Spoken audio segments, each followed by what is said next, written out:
अस्सलाम वालेकुम नाजरीन, मैं हूं आपका मेज़बान मोहम्मद फैसल। आज की वीडियो में हम बात करेंगे स्पोर्ट सिटी की कीमतें इतनी ज़्यादा क्यों गिर चुकी हैं, स्पोर्ट सिटी की मार्केट वैल्यू को क्या हुआ है, या स्पोर्ट सिटी विलाज में कीमतें गिरने की सबसे बड़ी वजह क्या है, और कौन कौन अब इसको ख़रीद सकते हैं और कौन कौन लोग इसको बेचना चाह रहे हैं, उसकी मार्केट की सिचुएशन में क्या चल रहा है। देखें, सबसे पहली बात करें तो ये एक बहुत बड़ी इन्वेस्टमेंट है जहां पर करोड़ों की इन्वेस्टमेंट दरकार है। यहाँ पर आपको लाखों में इन्वेस्टमेंट नहीं मिलती स्पोर्ट सिटी विलास की। उसके बाद जो बंदा यहाँ पर इन्वेस्टमेंट क्यों नहीं आ रही, उसकी सबसे बड़ी वजह यह कि सबसे बड़ी इन्वेस्टमेंट है लेकिन उसका रिटर्न अभी मार्केट में बहुत ज़्यादा कम है। उसकी सबसे बड़ी वजह यह है कि एक बंदा अगर 1,45,00,000 रुपए का यहाँ पर विला परचेज करे और उसके बाद वो विला अगर वो रेंट आउट करता है रेंटल इनकम के लिए, तो उसके इसको रेंटल इनकम पर करीबन अगर आप बात करें पर मंथली रेंटेज की, तो करीबन टैक्स को काट के करीबन 47,774 रुपए एज पर माई कैलकुलेशन वो रकम बनती है। और कोई ऐसा बंदा जो 1,45,00,000 रुपए के ऊपर रिटर्न में पर मंथ 45,000 रुपए क्यों लेगा, ये एक बहुत बड़ा सवाल है, एक बहुत बड़ा फैक्टर है। तो लोग इस वजह से बैरियर टाउन कराची के स्पोर्ट सिटी विलाज में इंटरेस्टेड राइट नाउ नहीं है, क्योंकि मार्केट अभी ज़्यादा फ्लेक्सिबल नहीं है। मार्केट शॉर्ट इन्वेस्टर के लिए है, मार्केट बड़े इन्वेस्टर के लिए नहीं है। बड़ा इन्वेस्टर है ओवरसीज, और ये ओवरसीज का प्रोजेक्ट है। बैरियर टाउन कराची में स्पोर्ट सिटी विलाज में आपको 50% जो लोग हैं ओवरसीज मिलते हैं, और ओवरसीज पाकिस्तानियों ने राइट नाउ पाकिस्तान में इन्वेस्टमेंट करना छोड़ दी है, जिसकी वजह से बैरियर टाउन कराची के स्पोर्ट सिटी विलास की जो कीमतें हैं उनमें काफ़ी ज़्यादा कमी आई। उसका एक दूसरा इसका ये फैक्टर है कि ये गेट से बहुत ज़्यादा दूर है। लोगों का आने जाने का जो डेली का ट्रैवलिंग एक्सपेंसेस है, चाहे वो लीड क्लास हैं चाहे वो मिडिल क्लास हैं, उनको सूट नहीं करता। ट्रैवलिंग एक्सपेंसेस ज़्यादा होने की वजह से इसकी रेंटल इनकम बहुत ज़्यादा जो है वो कम है, और लोग तरजीह नहीं दे रहे स्पोर्ट सिटी विलास में इन्वेस्टमेंट को। नो डाउट इसका जो लेआउट प्लान है वो बहुत मज़ेदार किस्म का, वो बहुत अट्रैक्टिव है, जो सूट करता है, लेकिन ये एक बहुत बड़ा फैक्टर है कि ये गेट से बहुत ज़्यादा दूर है, जिसकी वजह से इसकी डिमांड में काफ़ी ज़्यादा कमी आई है। उसके बाद एक और सबसे बड़ा फैक्टर ये है कि इमरान खान साहब की गवर्नमेंट गई है, और इमरान खान साहब की गवर्नमेंट जाने की वजह से ओवरसीज पाकिस्तानियों का पाकिस्तान के मार्केट में जो ट्रस्ट है वो बहुत ज़्यादा कम हुआ है। लोगों ने इन्वेस्टमेंट जो है वो अपनी होल्ड पे की है, और तमाम तर लोग इलेक्शंस के लिए वेट कर रहे हैं, क्योंकि उन्हें पता है कि जब तक इमरान खान की गवर्नमेंट नहीं आएगी, पाकिस्तान की जो रुपीज़ वैल्यू है वो डिसेबल रहेगी। वो उसको अपनी एनेबल करने के लिए, उसको अपनी जगह पर अपने ट्रैक पे लेके आने के लिए लोगों की सबसे जो बड़ी नज़रें हैं वो इलेक्शंस पर टिकी हैं। उसके बाद प्राइस वैल्यू से थोड़ा सा ज़्यादा ये इसका जो मार्जिन है वो रह गया, करीबन 1,45,48,00,000 रुपए अगर इसकी विलास की अमाउंट है।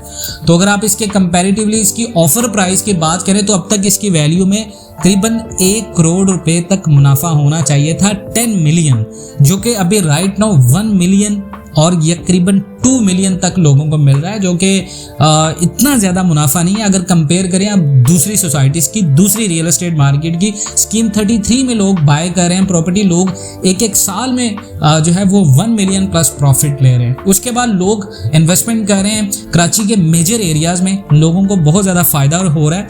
तो डेफिनेटली इतनी दूर लोग अभी इन्वेस्टमेंट क्यों नहीं कर रहे, उसका सबसे बड़ा रीज़न ये है कि रिटर्न बहुत ज़्यादा कम है यहाँ पर।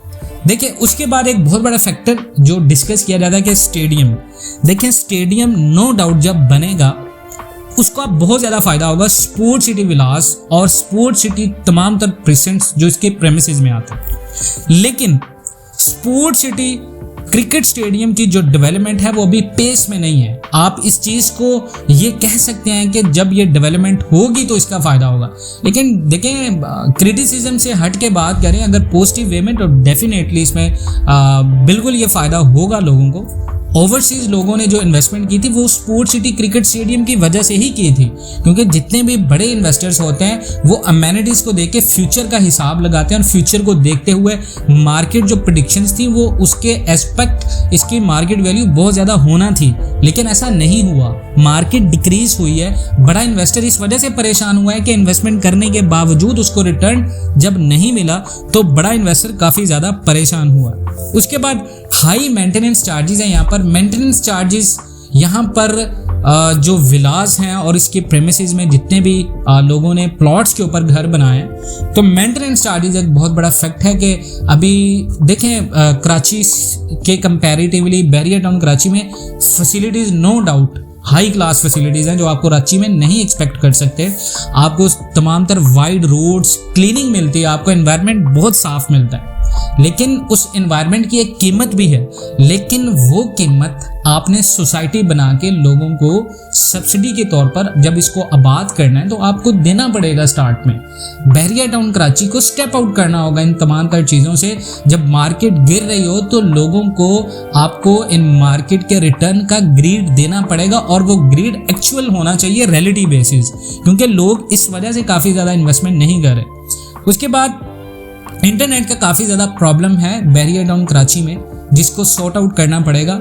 एक बहुत बड़ी सोसाइटी, एक बहुत बड़ा नाम, और दे आर क्रेडिबल्स और दे कैन डू इट। उनके अंदर क्रेडिबिलिटीज़ हैं, they have and they can do it, और ये चीज़ें उन्हें करना पड़ेंगी अगर आपको अपना एंड यूज़र वापस लेके आना है मार्केट में। आप कराची में स्कीम 33 की बात करें, नॉर्थ नाजमाबाद की बात करें, पुरानी की बात करें, नई कराची की बात करें, आप सुरजानी टाउन की बात करें, आप कराची में कहीं पर भी आप इन्वेस्टमेंट करें, लोगों को फ़ायदे हो रहे हैं। नो डाउट पॉलिटिकल इंस्टेबिलिटी आई है पाकिस्तान में, और ये पॉलिटिकल इंस्टेबिलिटी कहाँ पर लेके जाएगी इसका भी नहीं कह सकते। लेकिन ये आपको बात माननी पड़ेगी कि पाकिस्तान की पॉलिटिकल इंस्टेबिलिटी की वजह से मुल्क में जो मार्केट वैल्यू कम हुई है वो एक शरह तक कम हुई है, वो एक उसका एक इंटरेस्ट जो है वो उसका एक परसेंट था जिसके ऊपर कम हुई है, लेकिन उस परसेंट को भी क्रॉस कर गई है बैरियर की मार्केट, जो कि नेगेटिव में है। उसकी सबसे बड़ी वजह आपके सोशल मीडिया कैंपेन है जो कि अफेक्टिस के हवाले से सर्कुलेट कर रहा है मार्केट में। Sport city cricket stadium, sport city के प्रेसेंट 34 से लेके 45 तक आपको डिफरेंट किस्म की कैंपेन मिलेंगे लोगों के इंटरनेट के ऊपर, जो कि लोग नेगेटिव कमेंट करते हैं। इवन डैट के कुछ लोग मुझे कमेंट करते हैं कि आप एंटी वीडियोस बनाते हो बैरियर टाउन कराची के। देखिए, I am not anti of barrier town Karachi, basically my purpose is to aware our society. बहुत सारे लोग कहते हैं भाई ग्राउंड लेवल पे जाके वीडियोस बनाओ, लोगों के साथ एक्सपीरियंस करो। मैंने ऐसा बहुत किया है, एक्सपीरियंस किया है, आई हैव बीन वर्कड, और मेरा जो एक्सपीरियंस एज माई ऑब्जर्वेशंस, ये चीज़ें अभी बैरियर टाउन कराची में सारे मेन फैक्टर्स जो मैंने आपको बताए ये चीज़ें हैं। इस वजह से एंड यूज़र नहीं है। पाकिस्तान की रियल एस्टेट मार्केट में एंड यूज़र को जब तक प्रमोशन नहीं मिलती रिटर्न की शक्ल में, तो एंड यूज़र ही मार्केट को चलाता है। देखें, पाकिस्तान की 75% जो आबादी है वो मिडिल क्लास है, तो 75% जो लोग इन्वेस्टमेंट अपनी नहीं करेंगे तो रियल एस्टेट मार्केट कैसे बूम कर सकती है? रियल एस्टेट मार्केट बूम करती है एंड यूज़र से। और बैरियर टाउन कराची की मोनोपोली की ख़त्म होने की सबसे बड़ी वजह यह है कि यहाँ पर एंड यूजर को वो पॉसिबिलिटीज, वो फैसिलिटीज, वो रिटर्न नहीं मिला जो लोगों ने एक्सपेक्ट किया था और जिसको वो डिजर्व करते थे। और ये सारी चीजें बैरियर टाउन कराची में हैं जो लोगों को अंडरस्टैंड करनी है, मैनेजमेंट को, स्पेशली सर मलिक रियाज साहब को। देखें, अब लास्ट में स्पोर्ट सिटी की वैल्यू में डिक्रीज की एक सबसे बड़ा वजह यह भी है कि बैरियर टाउन कराची 2 को लॉन्च किया जा रहा था, उसके बाद मलिक साहब को नोटिस आया नैब की तरफ से। ये एक बहुत बड़ा फैक्ट है। अगर आप बात करें कि मलिक साहब को नोटिस आने से मार्केट के ऊपर क्या इफेक्ट पड़ेगा, तो डेफिनेटली जब आप किसी भी बड़ी सोसाइटी के ऑनर हों और आपके ऊपर कुछ एलिगेशंस लगे, कुछ ब्लेम लगे, तो डेफिनेटली ये तो कोई और बात है। ये तो कोई और बात है कि मलिक साहब ऐसे हैं या मलिक साहब ने ऐसा किया है। ये तो बात की बातें, अदालत तक बातें जाएंगी, उसके बाद फैसला होगा। और पाकिस्तान का जुडिशरी सिस्टम जो है माशाल्लाह से काफ़ी ज़्यादा अच्छा है और वो ओवरसीज़ पाकिस्तानी उसके ऊपर ज़्यादा ट्रस्ट नहीं करते। तो अगर बात करें आप इसकी कि इसका इफेक्ट पड़ेगा मार्केट के ऊपर, हाँ बिल्कुल इफेक्ट पड़ेगा। स्कीम 33 नॉर्थ नाजमाबाद कराची के मेजर एरियाज, जहाँ तक ये खबर गई है, लोगों का ट्रस्ट लेवल कम होगा बैरियर टाउन के ऊपर। लोग ज़्यादा इन्वेस्टमेंट अपॉर्चुनिटीज़ देखेंगे कराची शहर में। देखें, लोग कराची से मूव करके यहाँ पर आने के बाद जो लोग भाग कर गए हैं कराची में, वो रियलिटी बताएंगे लोगों को कि ये होता है बैरियर टाउन में, ये होता है। तो इससे बैरियर टाउन के मैनेजमेंट को काफ़ी ज़्यादा चीज़ों से सीखना पड़ेगा अगर आपको एंड यूज़र को लेके आना है मार्केट में। आप डीएचए की बात करें तो डीएचए के ऊपर एलिगेशंस नहीं है। डीएचए के प्लॉट, कोई प्रोजेक्ट सेल होता है, वो हाथों हाथ क्यों बिकते हैं? मार्केट बहुत ज़्यादा बड़ी है, इन्वेस्टर बहुत बड़ा है। इन्वेस्टर जितना ज़्यादा कॉन्फिडेंट होगा उतनी ज़्यादा मार्केट बढ़ेगी। अगर इन्वेस्टर को कॉन्फिडेंस नहीं मिलेगा तो डेफिनेटली लोग इन्वेस्टमेंट के लिए नहीं आएंगे।